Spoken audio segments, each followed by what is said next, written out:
اپنے چینل پر آپ کو ویلکم کہتے ہیں۔ روزانہ نئی کہانی سننے کے لیے اس چینل کو سبسکرائب کر لیجئے، شکریہ۔ میں گہری نیند میں تھی جب میں نے کمرے میں کھٹ پٹ کی آواز سنی، جس سے میری آنکھ کھل گئی۔ کمرے میں مجھے کسی کی موجودگی کا احساس ہوا تھا۔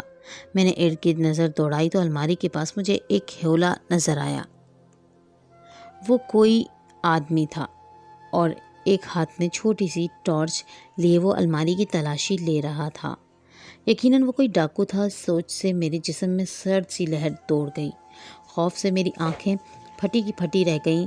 میں نے اپنے والدین کو آواز دینا چاہی اور دروازے کی طرف جانے کا خیال آیا کہ چپ چاپ بھاگ کر اپنے والدین کے پاس چلی جاؤں، مگر جیسے اس کو بھی میرے جاگ جانے کا پتہ چل گیا تھا، وہ جھٹکے سے میری طرف مڑا۔ اس کا چہرہ رومال سے ڈھکا ہوا تھا اور اس کی آنکھوں سے چنگاریاں پھوٹ رہی تھیں۔ میں نے خوف اور دہشت سے چیخ ماری، مگر تب تک وہ میرے منہ پر اپنا سخت ہاتھ مضبوطی سے جما چکا تھا۔ خبردار، کوئی آواز مت نکالنا ورنہ سب کو مار ڈالوں گا۔ مجھے اپنے کانوں میں اس کی خراہٹ سنائی دی، جس سے میرے رہے سہے اوسان بھی خطا ہو گئے۔ اس کی دھمکی پر میں خوف سے دبکی بیٹھی رہی۔ اس نے الماری سے سارے زیورات اور نقدی نکالی اور اپنے ساتھ لائے تھیلے میں ڈالے اور باہر کھڑے اپنے ساتھی کے حوالے کیے۔ سب کمرے اچھی طرح چیک کر لیے نا، کچھ رہ تو نہیں گیا، اور بوڑھے بوڑھی کو صحیح سے دوائی سنگھائی نا، ایسا نہ ہو اٹھ بیٹھیں۔ چل صحیح ہے، باہر رک کر میرا انتظار کرو اور کوئی گڑبڑ ہو تو مجھے اشارہ دینا، ٹھیک ہے؟ اندھیرے میں اس کی سرد سی آواز سنائی دی تھی۔ وہ اپنے ساتھیوں کو ہدایت دے رہا تھا۔ آگے سے منمناتی ہوئی آواز آئی کہ جی سرکار، اور پھر کچھ بولنے کی آواز آئی تھی۔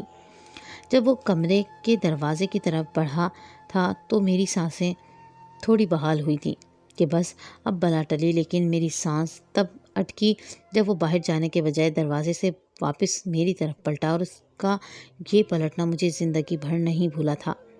آخر میرا کیا قصور تھا؟ میرا نام نازمین ہے، میری عمر 20 سال تھی۔ سب پیار سے مجھے نازو کہتے تھے۔ میں شروع سے بہت ہی حسین تھی۔ میرا رنگ سرخ و سفید تھا، خوبصورت بھرے بھرے کٹاؤ دار ہونٹ میری خوبصورتی کو مزید چار چاند لگاتے، لیکن جو چیز سب کو اچھی لگتی تھی وہ میرا اخلاق اور نماز کی پابندی تھی۔ میں نے کبھی بھی اپنی خوبصورتی پر غرور نہیں کیا تھا۔ میں FSC کر چکی تھی اور اب امی ابو کو میری شادی کی فکر پڑ گئی تھی۔ میرے ابو سلیم ریٹائرڈ پروفیسر تھے، امی صابرہ 5ویں پاس گھریلو عورت تھیں۔ ان دونوں کو مجھ سے بہت محبت تھی۔ ابو نے بچپن سے سکھایا تھا کہ عورت کے پاس عزت اور اس کی حیا ہی سب سے قیمتی زیور ہے۔ اس کے پاس اگر یہ دونوں چیزیں نہیں ہیں تو پھر وہ عورت کہلانے کے بھی لائق نہیں۔ میری شخصیت کو سنوارنے میں سب سے زیادہ ہاتھ ابو کا تھا، اور پھر امی بھی مجھے بہت کچھ سمجھایا اور سکھایا کرتی تھیں۔ تو یہ ساری باتیں میرے ذہن پر گہرا نقش چھوڑتی گئی تھیں۔ آج کل وہ دونوں میرے لیے کوئی مناسب رشتہ دیکھ رہے تھے۔ ابو کی مراد تو اس وقت برائی جب ہمارے محلے کی ایک خالہ عزیزہ ہمارے گھر آئی تھی۔ آؤ عزیزہ، بڑے دنوں بعد چکر لگایا تم نے۔ امی نے اس کو اپنے پاس بٹھایا۔ بس بہن، ضروری کام سے آئی ہوں، ذرا بھائی سلیم کو آ لینے دو، پھر بتاتی ہوں، خالہ امی کے پاس بیٹھتے ہوئے بولی۔ میں نے خالہ کو سلام کیا، کمرے میں بیٹھے ابو کو خالہ کے آنے کا بتایا اور کچن میں چائے بنانے چلے گئی۔ ابو بھی باہر آ گئے تھے اور خالہ سے بولے، جی بہن بولیں، کیا کام تھا آپ کو؟ آج ذرا میں ایک بہت ضروری بات کرنے آپ کی طرف آئی ہوں۔ وقاص کو تو آپ لوگ جانتے ہوں گے، ہمارے سامنے ہی پلا بڑا دیکھا بھالا اور ذمہ دار بچہ ہے، BA کر رکھا ہے اور اپنے کپڑوں کا کاروبار کر رہا ہے، اور اب تو اللہ کے کرم سے تبلیغی جماعتوں پر بھی جانے لگا ہے۔ بہت ہی نیک سعادت مند بچہ ہے۔ اپنے والدین کی وفات کے بعد اپنے چھوٹے دونوں بھائیوں کو بہت پیار اور توجہ سے پال رہا ہے، اپنی ساری ذمہ داریوں سے بخوبی واقف ہے۔ خالہ بولی تو ابو نے جواب دیا، ہاں بہن، ہم جانتے ہیں وقاص کو بہت ہی نیک اور پیارا بچہ ہے۔ اکثر مسجد میں ملاقات ہو جاتی ہے، لیکن اس کا یہاں ذکر کیوں کر رہی ہیں آپ؟ ابو نے سوال کیا۔ ارے بھائی صاحب، میں اپنی نازو کے لیے وقاص کا رشتہ لے کر آئی ہوں۔ ہماری نازو کے تو بھاگ ہی کھل جائیں گے۔ آپ تو جانتے ہیں اس کے والدین حیات نہیں ہیں، اور اب چونکہ وقاص اکثر تبلیغی دوروں پر بھی جانے لگا ہے تو وہ چاہتا ہے کہ کسی اچھی اور نیک لڑکی سے اس کی شادی ہو، تاکہ دین کے ساتھ ساتھ اس کی غیر موجودگی میں گھر اور اس کے چھوٹے بھائیوں کا بھی خیال رکھے۔ خالہ عزیزہ کی بات سن کر امی اور ابو کے چہرے خوشی سے کھل اٹھے تھے۔ انہیں ایسے ہی نیک اور فرمانبردار لڑکی کی تلاش تھی، اور وہ تو ان کے اپنے ہی محلے کا تھا، اور ابو اس کے بارے میں سب جانتے بھی تھے۔ ابو نے خالہ عزیزہ سے 2 دن کا ٹائم لے کر ان کو رخصت کیا۔ میری امی تو فوراً ہی ہاں بولنا چاہتی تھیں، کیونکہ ان کی دعاؤں سے بنا کسی محنت کے اتنا اچھا رشتہ ان کے گھر آیا تھا، تو وہ اسے کیسے ٹھکرا دیتے۔ مگر ابو کا ماننا تھا کہ جس نے زندگی گزارنی ہے اس کی رضا جاننا ضروری ہے۔ اس لیے ابو نے امی سے کہا کہ نازو سے پوچھو، پھر جواب دیں گے، اور ظاہر ہے میرے والدین میرے لیے جو بھی فیصلہ کریں گے وہ اچھا ہی ہوگا۔ اس لیے امی کے پوچھنے پر میں نے کہہ دیا کہ آپ دونوں میرے لیے جو بھی فیصلہ کریں گے مجھے اس پر کوئی اعتراض نہیں ہے، کیونکہ آپ لوگوں کا فیصلہ ہی میرے لیے بہترین ہے۔ میں نے اپنے والدین کو رضامندی دے دی۔ اگلے دن ابو نے اپنے بھائی جو شہر میں رہتے تھے کو کال کر کے ان سے مشورہ کیا، اور پھر خالہ عزیزہ کو بلوا کر مثبت جواب دے دیا۔ خالہ بہت خوش ہوئی اور امی ابو کو مبارکباد دی، مٹھائی کھائی گئی، اور پھر خالہ لڑکی کی طرف خوشخبری سنانے چل دی۔ سب کے باہمی مشورے سے 1 ہفتے بعد میرا نکاح طے پایا۔ دن پڑ لگا کر اڑتے رہے۔ امی مجھے لیے بازار میں خریداری کرنے نکل پڑی تھی، اور پارلر کا بھی چکر لگا لیا تھا۔ پھر وہ خوشی کا دن بھی آ گیا جس دن میرا نکاح ہونا تھا۔ پیسے کی کوئی کمی نہیں تھی، بڑے پیمانے پر نکاح کی رسم رکھی گئی۔ میرے سارے عزیز و اقارب کو بھی بلوایا گیا، محلے کے بھی سارے لوگ نکاح میں شامل تھے۔ رخصتی 1 ماہ کے بعد رکھی گئی۔ دعا کے زیر اثر میں نے نکاح نامے پر دستخط کیا اور خود کو ہمیشہ کے لیے اپنے جیون ساتھی وقاص کے نام کر دیا۔ نکاح کے کچھ روز بعد وقاص دوبارہ تبلیغی دورے پر نکل پڑے، اور شادی کی خریداری اور دیگر ذمہ داری خالہ عزیزہ کے حوالے کیا کہ ان کو ان سب کی سمجھ نہیں تھی، اور دونوں بھائی بھی چھوٹے تھے۔ ابو امی مجھے لے کر شہر چاچو کے گھر چلے گئے تاکہ شادی کی ساری خریداری بہت اچھی ہو، کیونکہ میں ان کی اکلوتی بیٹی تھی اور وہ سب بہت اچھا لینا چاہتے تھے۔ میں دن رات وقاص کے بارے میں سوچتی اور اللہ کا شکر ادا کرتی تھی۔ رخصتی میں کچھ ہی دن باقی تھے۔ ہم نے سارے زیورات وغیرہ بنوا کر رکھ لیے تھے کہ ایک رات اچانک ہمارے گھر میں چور گھس آئے۔ اس دن نہ صرف میری شادی کے لیے تیار کیے گئے زیورات اور پیسے وغیرہ چوری ہوئے، بلکہ جاتے ہوئے میری عزت بھی لٹ گئی تھی۔ میں کسی کو منہ دکھانے کے قابل نہیں رہی تھی۔ مجھے غشی کے دورے پڑ رہے تھے۔ ابو سے تو اس بات کا ذکر تک نہیں کیا تھا۔ امی یہ سنتے ہی اپنے حواس کھو بیٹھی تھی کہ جس بیٹی کو ابھی رخصت ہونا تھا اس کے ساتھ ایسا ظلم ہوا تھا۔ اس رات ہم دونوں کی آہوں اور سسکیوں کا ہمارے علاوہ صرف اللہ گواہ تھا۔ امی نے جھولی بھر کر اس بےغیرت کو بددعائیں دے رہی تھی کہ نیست و نابود ہو جائے اور اس کو عبرتناک سزا ملے۔ اسے میں بھی تڑپ کر اللہ سے فریاد کرنے لگی کہ میں نے ایسا کیا گناہ کیا جس کی مجھے اتنی بڑی سزا ملی۔ لامتناہی سوچوں نے میرے دماغ کو گھیر لیا کہ کیا وقاص اب مجھے قبول کرے گا یا نہیں۔ میں نے سوچ لیا تھا کہ میں وقاص کو دھوکے میں نہیں رکھوں گی، اسے سب سچ سچ بتا دوں گی۔ اب میں ان کا تبلیغ سے واپس آنے کا انتظار کرنے لگی۔ جس دن مجھے اطلاع ملی کہ وہ تبلیغ سے واپس آ چکے ہیں، میں نے ان سے ملاقات کی خواہش ظاہر کی۔ تب امی نے میرے چپکے سے ان کے ساتھ ملاقات کروا دی۔ میں آمنے سامنے کمرے میں کرسیوں پر خاموش بیٹھے ہوئے تھے۔ وقاص کی نظریں جھکی ہوئی تھی۔ میں سوچ رہی تھی کہ یہ کتنے اعلیٰ ظرف انسان ہیں، نکاح ہوتے ہوئے بھی مجھ سے نظر نہیں ملا پا رہے۔ تبھی میں نے بات کا آغاز کیا۔ وقاص آپ بہت اچھے ہیں، اسی لیے میں آپ کو دھوکے میں نہیں رکھنا چاہتی۔ آپ کا بھی حق ہے کہ آپ کو ساری سچائی معلوم ہو۔ تب میں نے انہیں الف سے لے کر یہ تک ساری سچائی بتا دی اور ان کے جواب کا انتظار کرنے لگی، کیونکہ انہوں نے جو جواب دیا اس نے مجھے حیران کر دیا۔ دیکھیں ناظمین، اس میں آپ کی کوئی غلطی نہیں۔ آپ نے مجھ پر بھروسہ کیا، مجھے اس بارے میں سب کچھ بتا دیا۔ میں آپ کی اس بات سے بہت خوش ہوں۔ اگر آپ یہ سوچ رہی ہیں کہ اس وجہ سے میں آپ سے شادی کرنے سے انکار کر دوں گا تو یہ سوچ سراسر غلط ہے۔ اگر آپ نے کچھ غلط کیا ہی نہیں تو آپ کو سزا کیوں ملے؟ سزا تو اس شخص کو ملنی چاہیے جس نے یہ گناہ کیا۔ رخصتی اپنی تاریخ پر ہی ہوگی۔ میری طرف سے آپ بالکل مطمئن ہو جائیں۔ یہ سب اللہ کا امتحان ہے، ہمیں صبر سے کام لینا چاہیے۔ وقت کا تقاضا یہی ہے کہ جلد از جلد میری رخصتی کر دی جائے تاکہ آپ کی ذات پر کوئی انگلی نہ اٹھا سکے۔ آپ نے یہ بات گھر میں کسی کو نہیں بتانی۔ اب آپ میری عزت ہیں اور میں نہیں چاہتا کہ کل کو کوئی آپ کو طعنہ زنی کرے۔ میں تو پہلے ہی وقاص کی شخصیت سے متاثر تھی، لیکن اس کا اتنا بڑا ظرف دے کر میں حیران رہ گئی۔ کہ کوئی مرد اتنا بھی اچھا ہو سکتا ہے کہ کسی لڑکی کو اپنی زندگی میں شامل کرے جس کے پاس اس کی سب سے قیمتی چیز ہی نہ رہی ہو۔ آج میں واقعی مان رہی تھی کہ وقاص کا ذوق بہت اعلیٰ ہے، اور پھر ویسا ہی ہوا تھا۔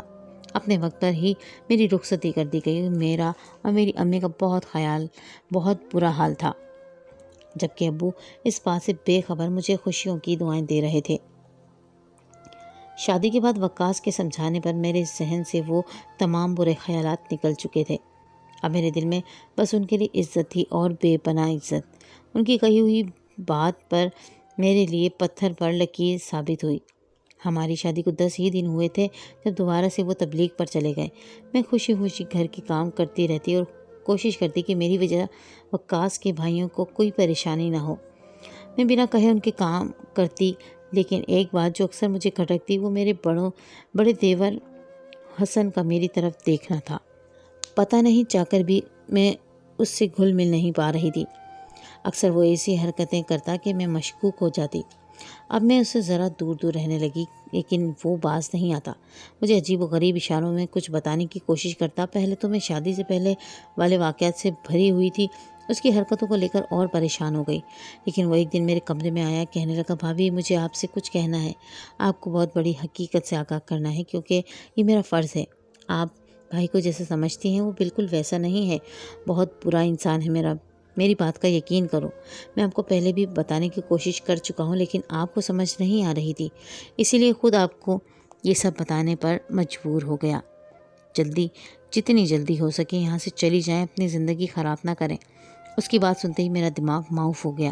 بھلا دنیا میں اتنا احسان فراموش انسان بھی ہو سکتا ہے کہ ایک انسان نے غلط ارادوں کو کامیاب کرنے کے لیے اپنے فرشتہ صفت بھائی کے کردار پر کیچڑ اچھالا۔ حسن کی بات سنتے ہی مجھے اس قدر طیش آیا کہ میں نے اسے زوردار تھپڑ جڑ دیا، ساتھ ہی برا بھلا بھی کہا کہ تم مجھے اپنے بھائی کے خلاف ورغلانے کی کوشش مت کرو، میری نظروں سے دور ہو جاؤ، ورنہ میں تمہارے بھائی کو سب سچ بتا دوں گی، اور وہ تمہیں گھر سے نکالنے میں 1 منٹ نہیں لگائے گا۔ میری بات سن کر وہ مارے ڈر کے مجھ سے معافیا مانگنے لگا کہ بھائی کو کچھ مت بتانا، وہ مجھے زندہ نہیں چھوڑے گا۔ میں نے کہا، اگر تم اپنی بھلائی چاہتے ہو تو اسی وقت میری نظر سے دور ہو جاؤ۔ وہ اپنے کمرے میں چلا گیا۔ میں سر پکڑ کر بیٹھ گئی کہ کیا نئی مصیبت میرے سر پر آن کھڑی ہوئی ہے۔ میرے اوپر وقاص کے جتنے احسان تھے میں انہیں فراموش نہیں کر سکتی تھی۔ شان کی ابھی عمر ہی کیا تھی، ایسی عمر میں بچے اکثر ایسی حماقت کر جاتے ہیں۔ حسن کو دیکھ کر لگ رہا تھا کہ وہ کافی حد تک ڈر گیا ہے، دوبارہ ایسی حرکت کبھی نہیں کرے گا۔ میں بھی اس طرف سے مطمئن ہو کر اپنے کاموں میں مشغول ہو گئی، لیکن کچھ دن کے بعد وقاص بھی تبلیغی دورے سے واپس آ گئے، لیکن میری طبیعت کافی دنوں سے ناساز تھی۔ آج انہوں نے بھی محسوس کر لیا کہ میری طبیعت خراب ہے تو مجھے ڈاکٹر کے پاس لے گئے۔ جب میں نے ڈاکٹر کو بتایا کہ کافی دنوں سے مجھے چکر آ رہے ہیں اور دل متنازع ہو رہا ہے، ہر وقت دل کرتا ہے کہ بس سوئی رہوں، ڈاکٹر نے جو خبر مجھے سنائی اسے سن کر میرے تو قدموں تلے سے زمین کھسک گئی۔ یہ روح کو کھینچ لینے والی خبر تھی جو اس نے مجھے سنائی تھی۔ ڈاکٹر نے بتایا کہ 2 ماہ سے حاملہ ہوں۔ اس سب نے مجھے حواس باختہ کر دیا۔ بہرحال اگلا لمحہ اس سے بھی زیادہ حیران کن تھا۔ جب میرے شوہر نے خوشی سے مجھے مبارکباد دی، وہ آخر کیسے اتنے بڑے ظرف کا مالک انسان تھا جس نے پہلے میرے ساتھ اتنا برا ہونے کے باوجود مجھے قبول کیا، اور اب کسی اور کے بچے کو بھی خوشی خوشی قبول کرنے کو تیار تھا۔ میں اس بچے سے جان چھڑانا چاہتی تھی، لیکن وقاص نے مجھے سختی سے منع کر دیا۔ بقول ان کے اس ننھی جان کا کیا قصور تھا؟ واقعی وہ بہت اعلیٰ ظرف کا مالک تھا۔ بہت حد تک میں اس سے متاثر بھی تھی۔ اب وہ پہلے سے بھی زیادہ میرا خیال رکھنے لگا۔ دوبارہ تبلیغی دورے پر گیا۔ جب روشان ہماری زندگی میں آیا، حسن بس خاموش تھا، کوئی لگاؤ ظاہر نہیں کیا اور نہ ہی نفرت، جبکہ چھوٹا دیور حسین بہت خوش ہوا تھا۔ وقاص بہت خوش رہنے لگا، اسے اپنے اوپر بٹھا کر سواری کرتا اور ڈھیروں کھلونے لا کر دیتا۔ اس کی اتنی مہربانی وہ بھی کسی اور کی اولاد کے لیے مجھے حیران کر دیتی۔ میں جائے نماز بچھا کر اپنے مالک کا شکر ادا کرتی کہ اس نے مجھے اتنے اچھے ہم سفر سے نوازا تھا۔ روشان 3 سال کا ہوا تو حسن سے گھل مل گیا۔ حسن سے مجھے دوبارہ کوئی شکایت نہیں ہوئی تھی۔ شاید میری دھمکی کارگر ثابت ہوئی تھی۔ اس بار جب وقاص گھر آئے تو کافی پریشان تھے۔ میں نے وجہ پوچھی لیکن مجھے نہیں بتا پائے۔ اکثر راتوں کو اٹھ کر باہر چلے جاتے۔ ایک دن وہ کال پر بات کر رہے تھے، جب اچانک کمرے میں داخل ہوئی تو ان کا چہرہ سفید پڑ گیا۔ جب میں نے پوچھا تو کہنے لگے سر میں درد ہے، لیکن ان کی بات سے میں مطمئن نہیں ہوئی تھی۔ جب وہ اٹھ کر کہیں جانے لگے تو میں نے بھی ان کا پیچھا کیا، کیونکہ میں اپنے جیون ساتھی سے شدید محبت کرتی تھی۔ انہیں پریشان کیسے دیکھ پاتی؟ وہ اپنے گھر سے تھوڑی دور ایک چائے والے ڈھابے پر بیٹھے ہوئے تھے۔ ان کے آس پاس 2 لوگ تھے جو حلیے سے مولوی لگ رہے تھے۔ میں نے ایک طرف ہو کر ان کی باتیں سنی۔ وہ کافی لوفر انداز میں باتیں کر رہے تھے، جبکہ میرے شوہر کا انداز ایسا تھا جیسے ان کے جگری دوست ہوں۔ مجھے بہت حیرت ہوئی۔ لیکن اگلے ہی لمحے جو بات مجھے معلوم ہوئی، کاش اسے جاننے سے پہلے میں مر جاتی، کیونکہ مجھے برباد کرنے والا کوئی اور نہیں بلکہ میرا شوہر وقاص ہی تھا، اور وہ بڑے فخر سے یہ کارنامے سب کو بتاتا پھرتا تھا۔ اس دن تو اس نے اپنے چہرے پر رومال باندھا ہوا تھا اور آواز بھی بہت باری اور سرد تھی، اسی لیے میں اس کو پہچان نہیں پائی تھی۔ بھلے ہی میں اس کے نکاح میں تھی، لیکن پھر بھی وہ ظالم تھا، ظلم کیا تھا مجھ پر، اور اب اس کی حقیقت کھل کر سامنے آ گئی۔ میں بھاگتی ہوئی گھر واپس آئی۔ زندگی میں اتنا بڑا دھوکہ! جس انسان کو میں اتنا نیک اور شریف سمجھتی رہی، وہ اتنا بد کردار نکلا۔ وہ اسی لیے وہ اس قدر خیال رکھتا تھا میرا، کیونکہ وہ اسی کی تو اولاد تھی جسے وہ باپ بن کر پال رہا تھا۔ مجھے یہ سب دیکھ کر بہت رونا آیا۔ میرا شوہر تو چور ڈاکو تھا، نہ جانے مجھ سے پہلے کتنی لڑکیوں کو برباد کر چکا تھا۔ حسن نے بھی تو مجھے آگاہ کرنا چاہا تھا، لیکن میں نے اسی بیچارے کو تھپڑ مار دیا۔ اب مجھے اپنی نادانی پر غصہ آ رہا تھا۔ میں نے ایک پلان بنایا، فیصلہ کیا کہ وقاص کو اس کے کیے کی سزا دلوا کر رہوں گی۔ اگلی صبح میں اس کے ساتھ بالکل نارمل برتاؤ کرنے لگی، بلکہ خوشی کا بھرپور اظہار کیا۔ اس نے وجہ پوچھی تو میں نے بتایا کہ میری سہیلی سدرا یہاں قریب ہی رہتی ہے۔ اپنے ماموں کے گھر جاتے جو میں نے آپ کو بنگلہ دکھایا تھا نا، وہ میری اسی دوست سدرا کا ہے، جبکہ حقیقت میں وہ گھر میرے ابو کے دوست کا تھا، اور میرے ابو کے دوست اکیلے رہتے تھے۔ اس کی شادی کی تاریخ طے ہو گئی اور وہ کچھ دنوں میں اس کی شادی ہے۔ اس کی ماں نے اس کے لیے بہت زیادہ مقدار میں زیور بنایا ہے، کافی نقد رقم بھی گھر میں رکھ لی ہے۔ دیکھیں آج مجھے وہیں جانا ہے۔ بھلا یہ بھی کوئی بات ہوئی؟ شادی کچھ دنوں میں ہے اور میں نے کوئی تیاری ہی نہیں کی۔ میں نے شوہر کے سامنے یہ ڈرامہ رچاتے ہوئے کہا تھا، کیونکہ میں نے اپنے شوہر کی باتیں سن لی تھیں، جس کے مطابق اب ان کو کوئی ایسا گھر چاہیے تھا جہاں سے زیادہ مال ہاتھ لگے۔ اس لیے میں نے اپنے شوہر کو اپنی سہیلی کا بتایا تھا، اور میں جانتی تھی کہ وہ اس کے گھر چوری کرنے ضرور جائے گا۔ ایسا ہی ہوا، اگلی رات وہ گھر سے غائب ہو گیا۔ پولیس کو تو میں پہلے ہی مخبری کر چکی تھی۔ مجھے پورا یقین تھا کہ پولیس میرے شوہر کو رنگے ہاتھوں پکڑ لے گی۔ ایسا ہی ہوا۔ اگلے روز ٹی وی پر یہ خبر نشر ہو رہی تھی کہ شرافت کے بھیس میں عام زندگی گزارنے والا وقاص دراصل ایک بہت بڑا ڈاکو ہے، جو اب تک چوری کی کئی وارداتیں کر چکا ہے، بلکہ کئی لڑکیوں کی عزت بھی اتار چکا ہے۔ کل رات واردات کرتے ہوئے اسے پولیس نے رنگے ہاتھوں پکڑ لیا۔ اس کی بیوی کو اس کی حرکتیں مشکوک لگی تھیں، جبھی اس نے پولیس میں رپورٹ درج کروائی تھی۔ میرے شوہر کو 10 سال قید مشقت کی سزا سنائی گئی۔ میں اس کے نکاح میں تھی۔ میری اولاد تو جائز تھی، لیکن نہ جانے اس نے کتنے ناجائز کام کیے ہوں گے۔ میں نے اپنے شوہر سے طلاق بھی لے لی، کیونکہ میں اس کا گناہ معاف نہیں کر سکتی تھی، اور اپنے معصوم بچے کو بھی ایسے درندے باپ کے سائے سے بھی دور رکھنا چاہتی تھی۔ مجھے لگتا تھا کہ جب وہ 10 سال کے بعد جیل سے رہا ہو کر نکلے گا تو بہت اچھا انسان بن کر نکلے گا، یا شاید پہلے سے بھی زیادہ برا۔ میں نے حسن سے معافی مانگی، کیونکہ اس نے مجھے کئی بار آگاہ کرنے کی کوشش کی تھی اور میں اسے غلط سمجھ بیٹھی، اس پر الزام لگا دیا۔ وہ تو مجھے اپنی بہنوں کی طرح سمجھ رہا تھا۔ اب جب سارے محلے کو وقاص کی اصلیت کا پتہ چلا تو سب اس پر تھو تھو کرنے لگے کہ کتنا بے غیرت انسان ہے، دین کا لبادہ اوڑھے ایسا کام کر رہا ہے۔ انہوں نے حسن اور حسین کا جینا دوبھر کر دیا تھا، جبکہ وہ دونوں معصوم اور بے قصور تھے۔ اسی لیے میں نے وہ گھر بیچ دیا اور اپنے ابو کی مدد سے بہت دور ایک انجان علاقے میں گھر لے کر رہنے لگی، اور جو کپڑے کا کاروبار تھا اسے میرے ابو نے ایک جان پہچان والے ایماندار بندے کے حوالے کیا۔ اس طرح ہمارا گزر بسر ہونے لگا۔ میرے والدین میرے لیے بہت شرمندہ تھے اور دکھی تھے کہ ان کا فیصلہ غلط ثابت ہوا تھا، مگر میں نے ان کو معاف کر دیا تھا کہ میرے والدین کا قصور نہیں تھا، یہ میرا نصیب تھا اور اللہ کی طرف سے بھیجی گئی ایک آزمائش۔ برا کام کرنے والوں کا انجام ہمیشہ برا ہی ہوتا ہے۔ اب آپ لوگ بتائیں کہ آپ کے خیال میں کیا وہ بدل گیا ہوگا یا نہیں؟